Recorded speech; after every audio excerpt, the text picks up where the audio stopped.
Irmãos e irmãs, nesta manhã nós temos uma vez mais a alegria, o privilégio de sermos ministrados na palavra do Senhor pelo presbítero Glauco. Então, para nós é sempre uma alegria poder ter um irmão aqui, né? Ministrando para nós, um homem de Deus, e certamente nos trará a edificação do Senhor. Amém. O Senhor o abençoe. Muito obrigado. A alegria, o privilégio, a satisfação é minha. Estamos juntos compartilhando do culto a Deus, da meditação na sua palavra. E como o primeiro salmo que nós lemos diz que nós temos prazer em meditar na palavra de Deus. E é assim que faremos então por alguns instantes, analisando e meditando na carta que Paulo escreveu aos Coríntios. Primeira carta, capítulo 6, versículo 12, que será o nosso texto básico. Depois outros versículos também serão analisados. Então, capítulo 6 de primeira carta aos Coríntios, versículo 12. Os irmãos podem deixar aí marcado, e aí vamos fazer mais algumas considerações, e logo voltaremos ao texto.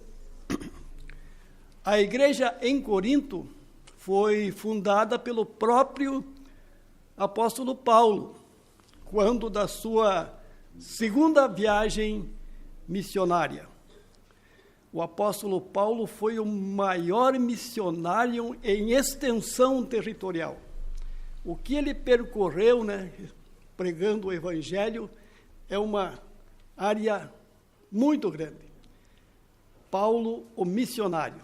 E ele, na sua segunda viagem missionária, depois de passar por parte da Ásia, ele veio até Atenas, e depois de Atenas ele desceu até Corinto, a cidade, e a princípio Paulo pregava nas sinagogas, mas logo os judeus começaram a fazer uma certa oposição e não aceitar a simplicidade do evangelho, arraigados que estavam nas suas práticas, no seu cerimonial, nas leis, E então Paulo passou a focalizar o seu ministério aos gentios. E foi de muita valia, de muito apoio a Paulo nessa empreitada, o apoio de um casal cristão, judeus, que tinham sido expulsos de Roma por causa da sua fé e tinham se fixado em Coríntios, e esse casal muito ajudou Paulo, Áquila e Priscila, sua esposa. Provavelmente essa congregação começou na casa desse casal, e essa congregação cristã então floresceu, cresceu muito, e nos 18 meses, 1 ano e meio em que Paulo permaneceu ali, muitos judeus e gentios adentraram para a comunidade, para a igreja. Corinto era uma das principais cidades do Império Romano, juntamente com Roma, Atenas, Éfeso, Antioquia. Era um entreposto comercial e com grande movimentação de mercadorias, de grande população, advinda de diversas regiões, com seus hábitos, seus costumes, sua cultura, E isso, então, causou alguns problemas após a partida de Paulo. Vieram muitos problemas e começaram a surgir divisões ali na igreja. Já nos primeiros capítulos, nós formos folheando ali a carta aos Coríntios, vamos ver que tinha partidarismo. Uns se consideravam seguidores de Paulo. Não, nós somos seguidores de Pedro. Não, nós queremos seguir a Apolo, Então, muitas coisas foram surgindo ali. Abuso nos sacramentos também, se nós formos folheando ali, vamos verificar, desordem durante os cultos, né? Problemas teológicos, os extremos até da frouxidão moral, processos judiciais entre membros uns contra os outros, né? E etc, né? Tantos e tantos problemas foram surgindo após Paulo ter saído ali, partido ali da igreja. E agora, quando Paulo escreve essa carta aos Coríntios, à igreja de Corinto, ele está em Éfeso, já na sua terceira viagem missionária, aproximadamente uns 3 anos após ele ter saído de Corinto. E ali em Éfeso, Paulo permaneceu por 2 anos, estabelecendo a igreja e cuidando ali das missões. E era então informado de como é que as coisas estavam ocorrendo lá em Coríntio. Até ali no capítulo 3 diz que os da casa de Cloé avisavam Paulo, está acontecendo isso, né? E muitos também escreviam até a Paulo pedindo instruções sobre diversos procedimentos, como casamentos, divórcios, comidas, o que deve se comer, o que não deve se comer, sobre dons espirituais, né? Vários conselhos pediam, e muitos queriam até que Paulo enviasse Apolo de volta lá para pregar para eles, porque Apolo era muito eloquente, e eles gostavam de ouvir a pregação de Paulo, e tantas outras questões que surgiram na igreja, Paulo era consultado. Mas diante de tantas adversidades, contudo, né, muitos historiadores, estudiosos, querendo fazer um perfil de como é que era a figura de Paulo, acham que ele era careca. Se é que ele ficou careca, foi por causa da igreja de Corinto. E, então, com tudo isso que acontecia, vejam lá no capítulo 13, vamos dar uma folhadinha lá. Paulo escreveu o poema mais lindo sobre o amor a essa igreja. Então, com tudo que a igreja incomodou Paulo, ele nutria por aquela igreja, por aqueles irmãos, um profundo amor, né? Olha o que ele diz aqui: o amor é paciente, é benigno, o amor não arde em ciúmes, não se ufana, não se ensoberbece, não se conduz inconvenientemente, não procura os seus interesses. E aí vai descrevendo como é que é o verdadeiro amor, certamente o amor que lhe nutria por aquela igreja. E também, finalizando, no capítulo 15, Paulo escreve aos irmãos em Corinto a mais consoladora doutrina que o cristianismo tem, que é sobre a ressurreição. Paulo diz àqueles irmãos queridos que se não houver ressurreição, é tudo em vão. Jesus Cristo ressuscitou e por isso garante que a nossa vida, mesmo depois da morte, será eterna, porque nós também, como Cristo ressuscitou, ressuscitaremos. Essa doutrina consoladora, pois, é o alicerce da pregação de Paulo. Se não há ressurreição, tudo é vão. E Cristo garantiu, Jesus garantiu, aquele que crê em mim, ainda que morra, viverá, através da ressurreição. Então, voltando agora no texto básico, capítulo 6, versículo 12, Paulo orienta sobre diversos procedimentos. Veja o que ele diz: todas as coisas me são lícitas, mas nem todas convêm. Todas as coisas me são lícitas, mas eu não me deixarei dominar por nenhuma delas. Talvez alguma versão diga assim: todas as coisas me são lícitas, mas nem todas são proveitosas. E eu não me deixarei dominar por coisa alguma. Então, esse é o pensamento de Paulo sobre a liberdade que nós temos de escolha.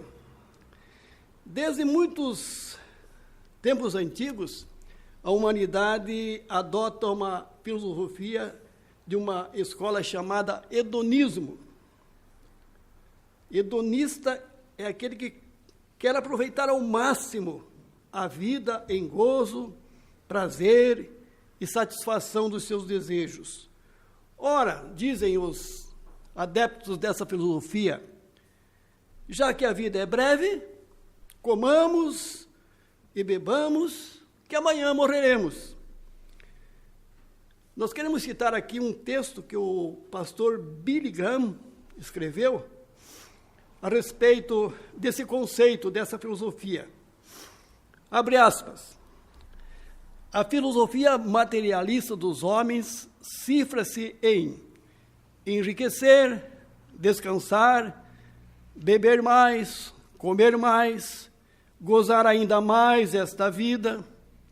Ouvimos a pregação dessa filosofia através da imprensa, do cinema, dos nossos rádios, televisores, e isso quase ininterruptamente, dia e noite. Frisa-se muito o conforto, a comodidade e a satisfação dos nossos apetites. Por todos os lados, somos aconselhados a uma vida mais folgada, mais cômoda, com melhores comes e bebes, e são esquecidas facilmente a temperança, a restrição e a disciplina própria, nessa louca corrida atrás da abundância e da comodidade. Fecha aspas, o que escreveu o pastor Billy Graham. Irmãos, Deus condena esse modo de viver dessa filosofia hedonista. E nós cristãos devemos combatê-lo, esse modo de vida, mostrando qual o conceito cristão sobre a vida. Mas então, o que é a vida? Não é possível definir a vida, mas podemos conhecer o que a respeito dela nos ensina a palavra de Deus. Os conceitos são variados, mas a palavra de Deus define o que é a vida. Primeiro, quanto à sua origem, a vida provém de Deus. Foi Ele, Deus, quem fez surgir na terra e a transmitiu aos homens. Vamos comigo lá em Gênesis capítulo 2, versículo 7, bem conhecido dos irmãos já, mas para enfatizar e dizer de onde origina a vida. Capítulo 2, versículo 7. Então formou o Senhor Deus ao homem do pó da terra e lhe soprou nas narinas o fôlego de vida, e o homem passou a ser alma vivente. Temos, pois, irmãos, origem divina. Foi Deus, o oleiro, que deu forma ao nosso corpo e soprou em nós o fôlego da vida. Temos, pois, uma origem divina. Então, como poderemos nós subestimar tão elevada e importante origem? Foi Deus que nos deu a vida. A nossa vida tem origem em Deus. Agora, quanto à finalidade da vida, a vida não tem por objetivo principal a satisfação das inclinações da matéria e dos apetites, mas o fim principal do homem é glorificar a Deus e gozá-lo para sempre. Essa é a finalidade da vida. É glorificar a Deus e gozá-lo para sempre. Vamos lá em Romanos, voltando um pouquinho aqui, capítulo 11, versículo 36, onde nos diz a palavra: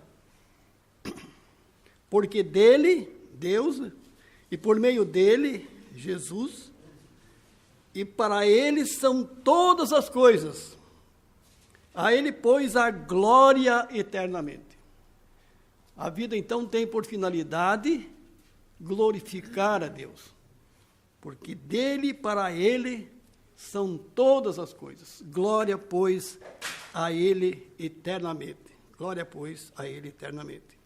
Ainda, voltando lá em 1 Coríntios, vamos no capítulo 10, versículo 31, nos diz assim a palavra: portanto, quer comais, quer bebais, ou façais outra coisa qualquer, fazei tudo para a glória de Deus.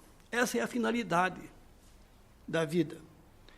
A vida meramente física, instintiva e fisiológica torna as pessoas semelhantes aos irracionais, que nada têm a guiá-los senão o instinto e os apetites. Não é racional nem moral que destinemos a nossa vida à mera satisfação dos desejos da carne. A nossa vida tem origem divina e tem a finalidade de glorificar a Deus. Agora, quanto à posse da nossa vida, a vida não nos pertence, ela é dom de Deus. Todo o nosso ser, alma e corpo pertence ao Senhor. Não somos de nós mesmos, nem do nosso corpo, que é a habitação temporal da alma que Deus criou em nós. Portanto, a vida pertence a Deus, que deu a origem à vida. Vamos ver o texto de 1 Coríntios, que nós estamos aqui no capítulo 6, versículo 13, a parte B. Diz assim: porém o corpo não é para a impureza, mas para o Senhor, e o Senhor para o corpo. O nosso corpo, a nossa vida, portanto, pertence ao Senhor. E vejam o versículo 15 desse capítulo 6, diz assim, na primeira parte: não sabeis que os vossos corpos são membros de Cristo? Portanto, o nosso corpo não nos pertence, pertence a Cristo, pertence a Deus. E ainda os versículos 19 e 20. Acaso não sabeis que o vosso corpo é santuário do Espírito Santo que está em vós, o qual tendes da parte de Deus, e que não sois de vós mesmos, porque fostes comprados por preço? Agora, pois, glorificai a Deus no vosso corpo. A nossa vida, então, tem origem em Deus, ela tem a finalidade de louvar e glorificar a Deus, e pertence a Deus. Não nos pertencemos, somos apenas mordomos para cuidar do que pertence a Deus. Mas então, agora nesse texto, do capítulo 6, versículo 12, de 1 Coríntios, Paulo então vai responder a muitas questões que a igreja tinha dúvidas sobre a vida e desfrutar da vida, vida e prazer. Seria ilícito e condenável qualquer prazer? Atender aos desejos de prazer material constituiria pecado? Seria vedado ao crente a busca do gozo e da satisfação dos instintos? Essas eram as dúvidas, as perguntas. E a resposta está nesse texto básico. Capítulo 6, versículo 12. Todas as coisas me são lícitas, mas nem todas me convêm, nem todas são proveitosas, e não me deixarei dominar por nenhuma delas, por coisa alguma. Essa é a resposta. Para o crente não existe o proibido.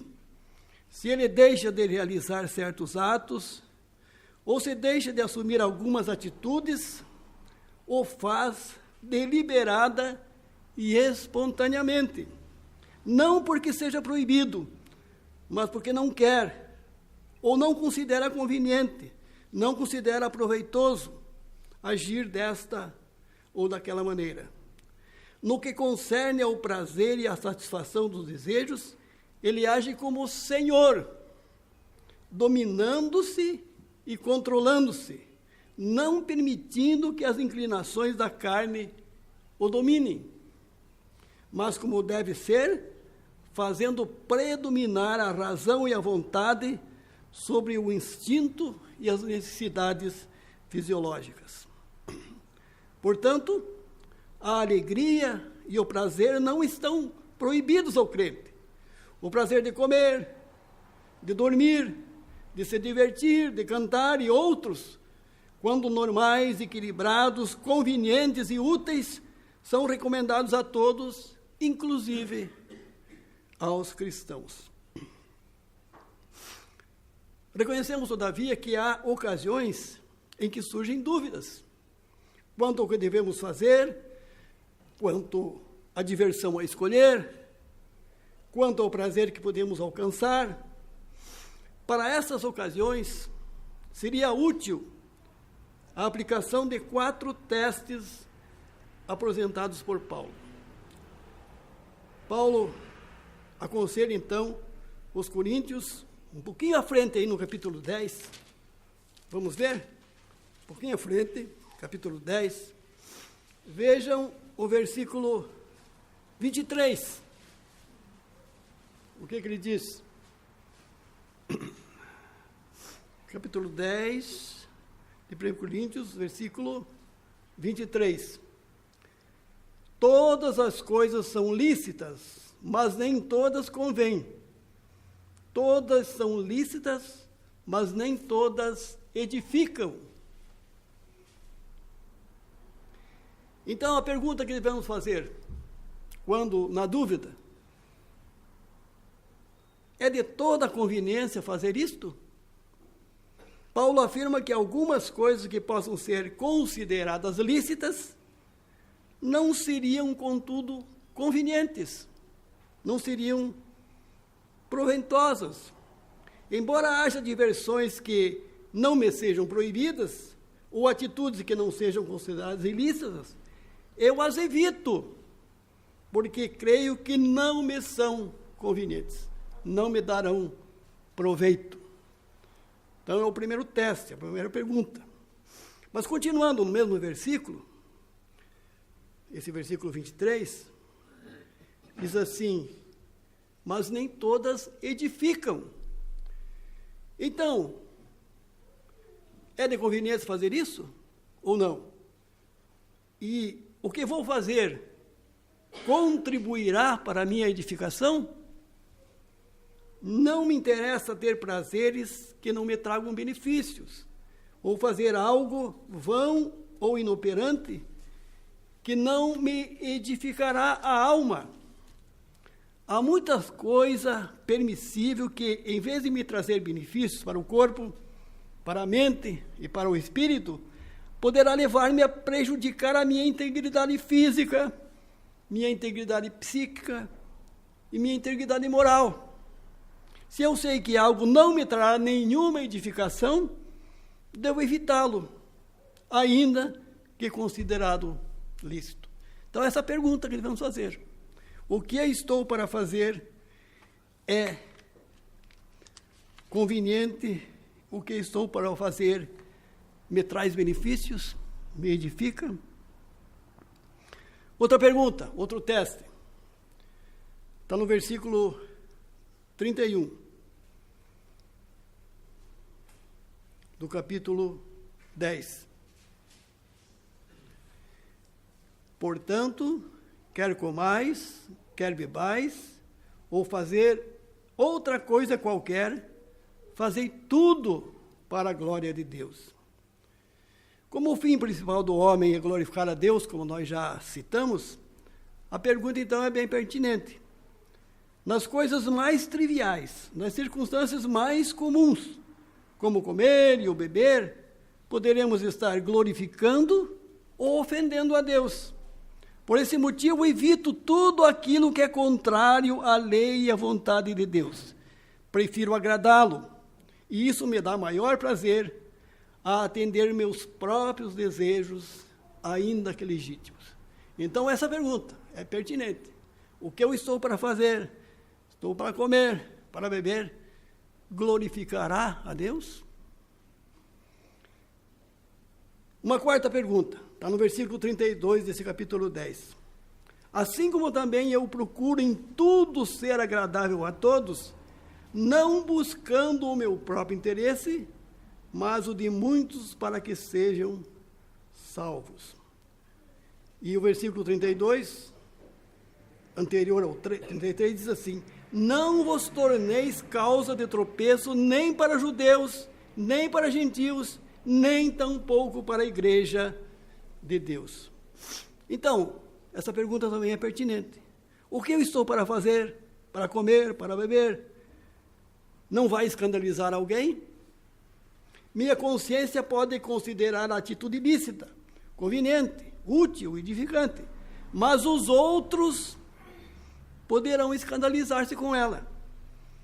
Por que insistirei em satisfazer os meus próprios caprichos, se com isso serei causa de tropeço para muitos que me observam? Voltando um pouquinho, vejam lá o capítulo 8, versículo 13. 8, 13. Paulo chega a essa conclusão. E por isso, se a comida serve de escândalo a meu irmão, nunca mais comerei carne, para que não venhas eu a escandalizá-lo. Então, essa pergunta também é muito pertinente. Temos liberdade, mas vai escandalizar o meu irmão? Vai causar estranheza essa minha atitude? E isso pode ser, então, aplicado a qualquer outra atitude que consideramos legítima, que porém poderá causar escândalo a alguma consciência mais fraca do que a nossa. Então, essas perguntas são bem pertinentes quanto ao nosso modo de proceder. É de toda conveniência? Contribuirá para a minha edificação, para meu proveito? A minha atitude contribuirá para a glória de Deus? O que pretendo fazer não vai causar escândalo, estranheza, tropeço aos demais? Em resumo, cremos que a atitude cristã aconselhável neste particular é a de equilíbrio e prudência. A nossa consciência não só nos leva a fazermos aquilo que consideramos justo e legítimo, mas nos ajuda a evitar que façamos aquilo que, embora justo e legítimo, poderia ser mal interpretado e tornar-se causa de tropeço para os outros. Então, o conselho que Paulo dá àquela igreja de Corinto é esse: todas as coisas me são lícitas, mas nem todas são convenientes. E eu não me deixarei dominar por nenhuma delas. Há ocasiões em que nós deparamos e temos dúvida de como proceder. E então, quem é o nosso modelo? Ali na frente tem muitos livros bons, excelentes. Eu queria sugerir mais um. Eu, há muitos anos atrás, li um livro excelente. O título era Em Seus Passos, Que Faria Jesus? Eu não sei se alguns irmãos leram esse livro. Então, esse livro cita várias ocasiões em que Jesus fez, aconselhou, ensinou de como proceder. Em seus passos, que faria Jesus? Vamos ver o que Pedro diz a respeito disso? Na primeira carta de Pedro, capítulo 2, versículo 21. 1 Pedro 2, versículo 21.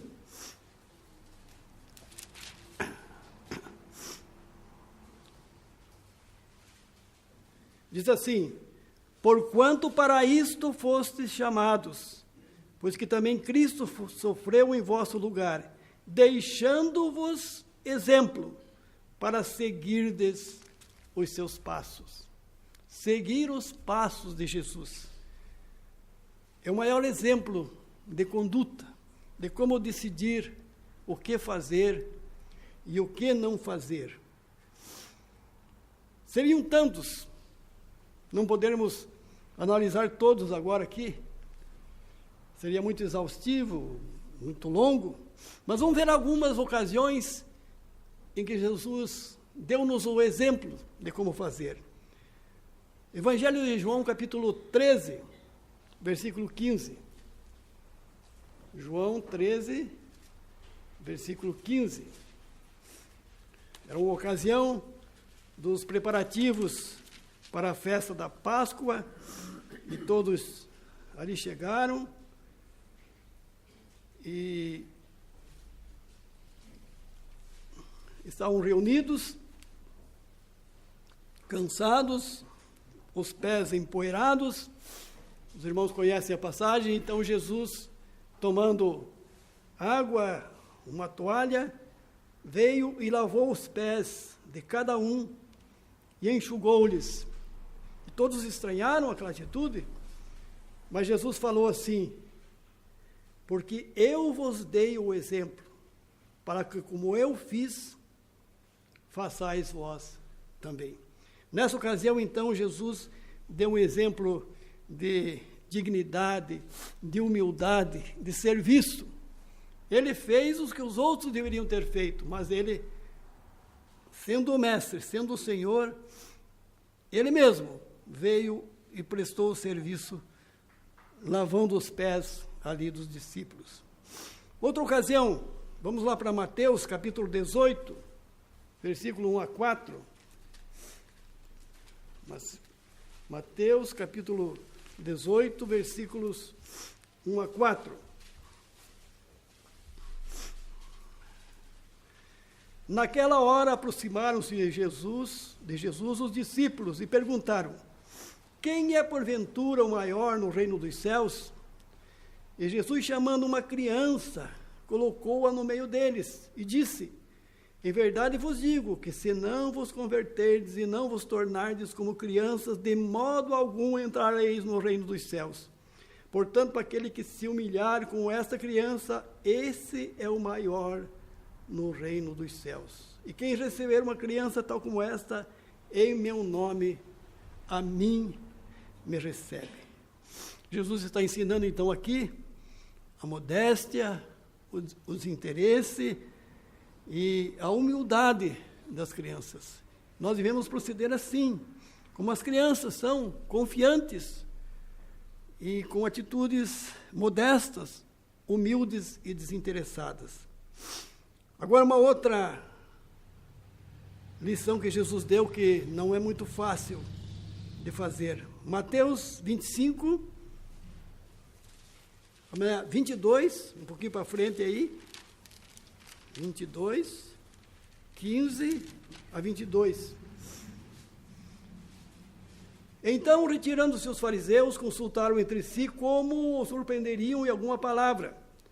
Enviaram discípulos juntamente com os herodianos para dizer-lhe: mestre, sabemos que és verdadeiro, que ensinas o caminho de Deus de acordo com a verdade, sem te importares com quem quer que seja, porque não olhas a aparência dos homens. Dize-nos, pois, que te parece? É lícito pagar tributo a César ou não? Jesus, porém, conhecendo-lhes a malícia, respondeu: por que me experimentais, hipócritas? Mostrai-me a moeda do tributo. Trouxeram-lhe um denário, e ele lhe perguntou: de quem é esta moeda, essa efígie, e a inscrição? Responderam: de César.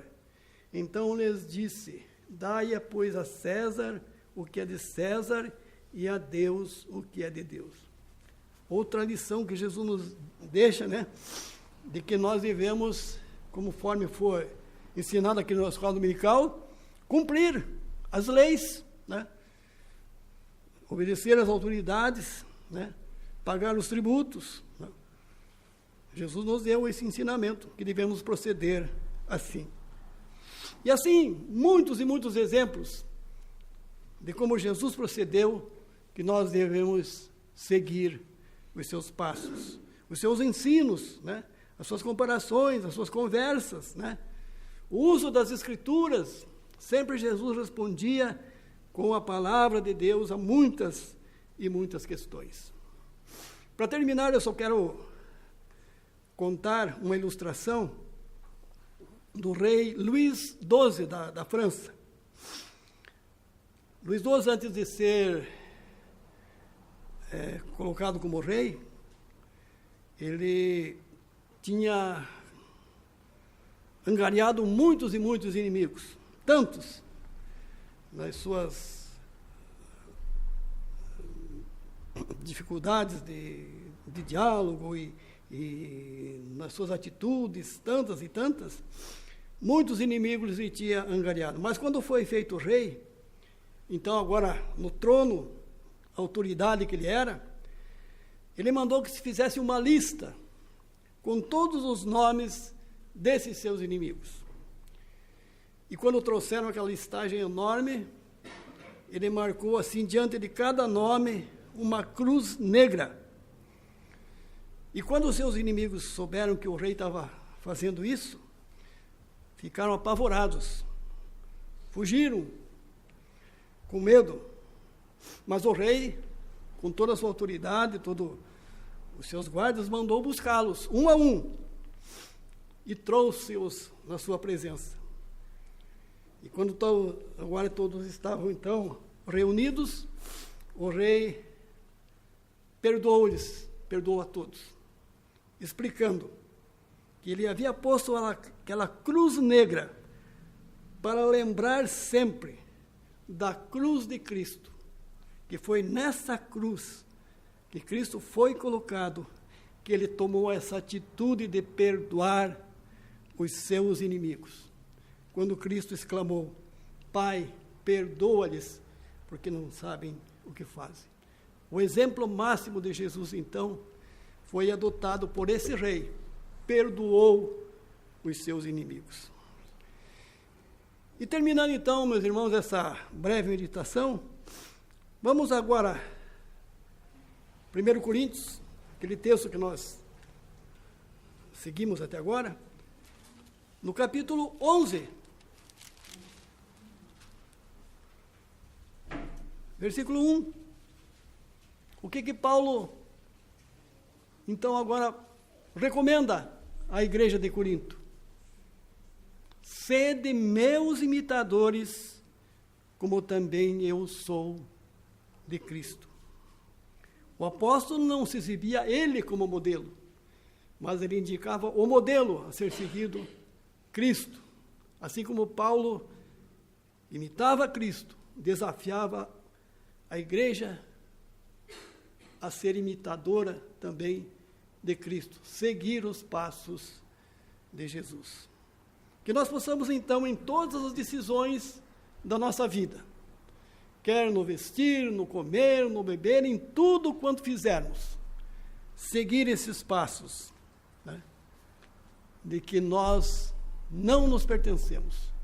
Nós temos origem divina, a nossa vida vem de Deus, e a nossa vida é para glorificá-lo em todas as nossas atitudes.